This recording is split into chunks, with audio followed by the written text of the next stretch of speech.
Yaqhubekeka ke i-competition kwisithembu sendimva uVuyokazi ekhalaza bompumelelo engakhanga yombona yena eKapa kodwa wobona uTirelo eRustenburg eNorth West. Finally sithe sambona ke uTirelo, abantu kudala bekhalaza bathi yo ii-episodes zintathu akabonakali ndawo kwenzeka ntoni. So ku-season 2 kweNgane Zesithembu episode 4 siyambona ke eyobonwa ngumpumelelo kowabo eNorth West. Molweni ndanamkela kuMamgobhozi TV.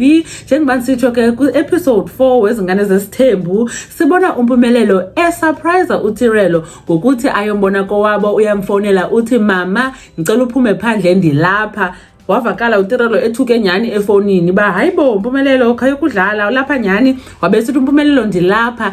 Uthi ke uTirelo wethukile ngoba kaloku amina kahlale phamoso uMpumelelo hlala kwenye province, and then ke wabesithi uye wacinga ba ingathi kanti lo muntu uza kwenziwa unkosikazi wokuqala uyivirgin ngowapha eNorth West, mhlambe beyobona yena then ke ngoku waselesiza nakuye. Hey, into enganixela yona for free ngeyoba uTirelo noMpumelelo ba closer than we think, ngoba ude wathi hey ngoku uMpumelelo mfonele sithi uphe North West wethukile ngoba akhonto angamxelileyo yona. Kulesa stage bakuso ku relationship yabo bathetha ngento yonke nyani ke badibana estratweni ke phofu ekoneni estrato, wabe esithi ke uTirelo ba hayibo into uzonibona estratweni athi uTirelo ba uMpumelelo uqhela ukuya kowabo, it's not like bahlamzange wangena wachaza kuMpumelelo ba ndiyabahlonipha abazali bakho kanye ndiyakuhlonipha kowenu because kaloku useyi boyfriend mosandithi. Wabecela ke nobona umntana uMpumelelo usingabakho, waphuma ke uTirelo nomntana sababona beyi happy family kuhlekwa kumnandi,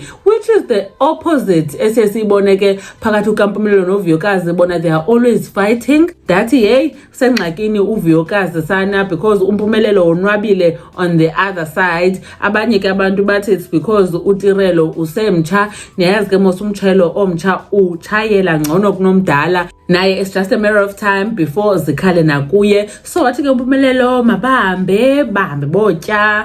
Then sababona ke kwenye i-preview uTirelo echaza ke ba hey mfana nanku ke usingabakho. Abanye bacinga bafana ba uTirelo uthi nanku usingabakho unditshata nini. Abanye bebechaza ba akaloku bethuna ikhona i-preview ebonisayo uTirelo echaza ba ufuna ubuyela esikolweni, so inoba ke ngoku ufuna ba uMpumelelo uza kwenza njani ngoba lokho yena funeka ebuyele esikolweni ngoku. Bathi kabanye ntomazana funa ineni ushiye umntana wakho neneni uhabubheke esikolweni. So sawubona kakuhle ke kwi-episode epheleleyo Sunday 7:30 kuMzansi Magic Izingane Zesithembu. Mamgobhozi uyabulela kakhulu ngokuthi nibukele le video, ndanibona kwivideo elandelayo. Bye.